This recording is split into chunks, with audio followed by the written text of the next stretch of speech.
He has business too. He's very smart. And he would eat in the canteen with everybody? Yes, and I introduced him as Hassan Fraser, and they would just call him Hassan, and he would reply would happily engage in a conversation with them. Yes. And that's even though he was actually a very senior official in Iran at the time? That's right. He was a privileged man in Iran, but when he was here as a research student, he was certainly accepting his position here. And do you think he enjoyed his time in Britain? Has it created a bond for him with Britain? He chose Great Britain because he has respect for the legal system here, which is judiciary, and also for the legislative system of Great Britain. So the Parliament, the British Parliament? Absolutely, yes. To what extent would you say he's someone who's going to bring serious change to free up the system in Iran now? I'm very hopeful that he will be successful in delivering the promises that he has made to the nation. However, I wouldn't say that it would be an immediate change. It had to be a gradual change towards an Iran of sustainable development and good relationship with the rest of the world. But it would be gradual.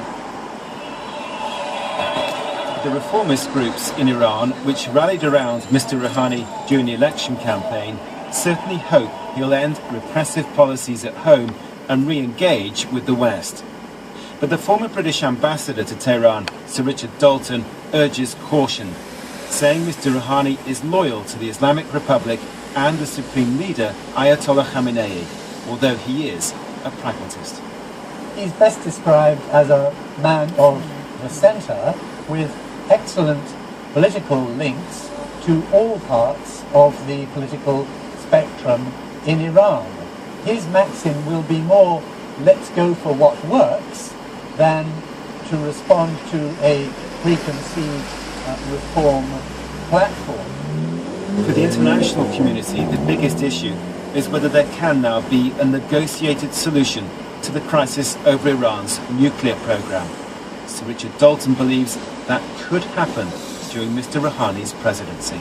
Richard Galpin reporting. Previously on PM, right after the headlines from Catherine. The Equality and Human Rights Commission is to investigate whether a series of Home Office spot checks on suspected illegal immigrants amounted to unlawful discrimination. A mother and her partner have been jailed for at least 30 years for murdering her 4-year-old boy. Robert Mugabe and his party look set to win the parliamentary and presidential elections in Zimbabwe. Last week's previously mystery voice was correctly identified by just about everyone as Michael Crick.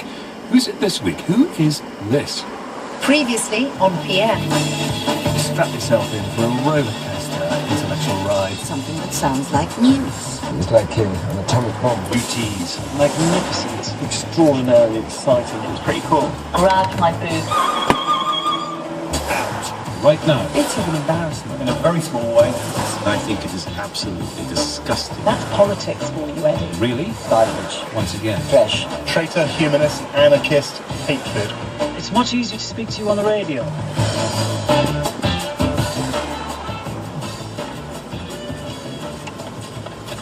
Sorry, I'm just rereading my dog-eared copy of the Highway Code. My goodness, it's well thumbed. I love this chapter. Double yellow lines mean no waiting at any time unless there are signs that specifically indicate seasonal restrictions. The times at which the restrictions apply for other road markings are shown on nearby plates or entry signs to controlled parking zones. If no days are shown on the signs, the restrictions are enforced every day, including Sundays and bank holidays. Poetry. Eric Pickles isn't keen, though. He wants a rewrite. Just imagine the high street with cars allowed to park for 15 minutes on double yellow lines. Buses would be unable to proceed because of all the cars reversing into spaces, and pavements would be dangerous as visibility for pedestrians would be drastically reduced. And this just so that drivers can dash in and out of shops. I can't quite see how any of that would make the high street a more pleasant place to spend time. Motorists have already found a solution to double yellow line restrictions. They park on the pavement. Just look around you in any town. What person thought of this idea to allow short-term parking on double yellows? It already happens all over Oxford, and no one cares. As a disabled driver with never enough disabled parking bays, we have the right to park on double yellows, but others do this too, so we often have nowhere to park. We are being marginalised yet again.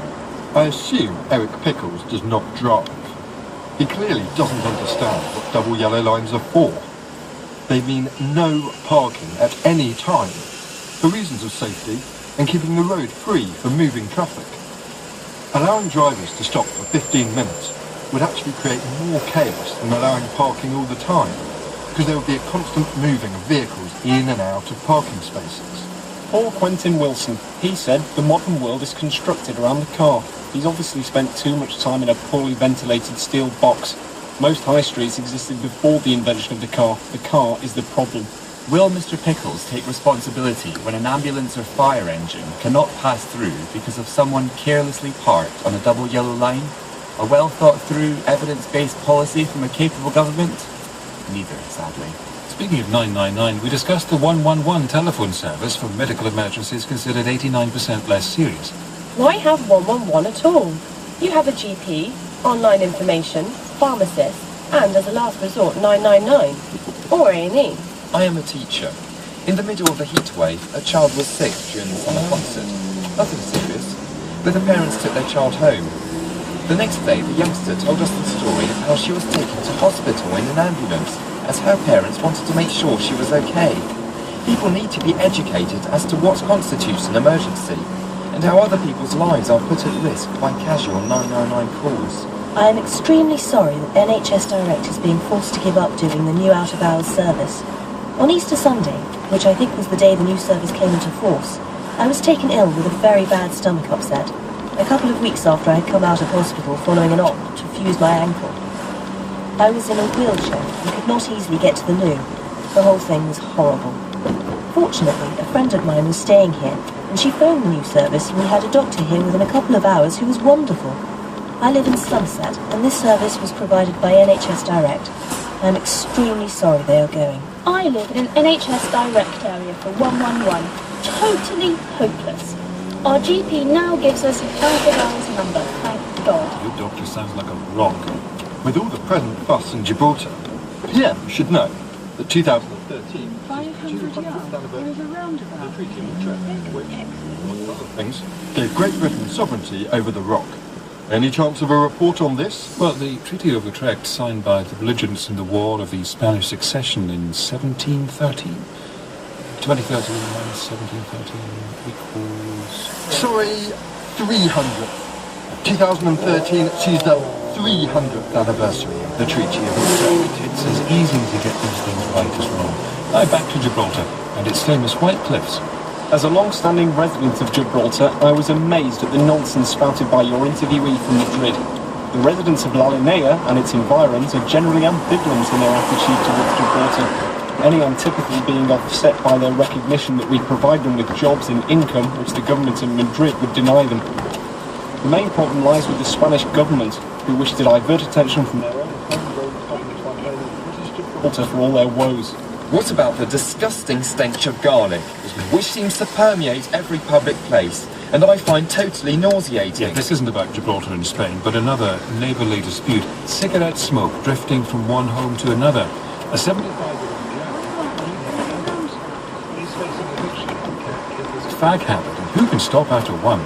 I'd love to be able to evict my neighbours for smoking, as well as other antisocial behaviour, but I can't see it happening in my lifetime. Your guest from Birmingham Council suggested a smoker could open a window to prevent the fumes getting into a neighbour's house. I think that could make things worse, as the wind direction would come into play. I've pondered for some time where I might get some help or advice about smoke entering my flat. Head north on Convent Road. Smell, I think it's a health risk. My confidence in the council acting after hearing your show is now zero. There was new research this week suggesting that the longer babies breastfeed in life, the higher their intelligence scores. We spent some time explaining the positive-sounding findings and then heard from 3 new mothers. The listener response was huge. I couldn't breastfeed either of my children and was bullied by healthcare professionals both times.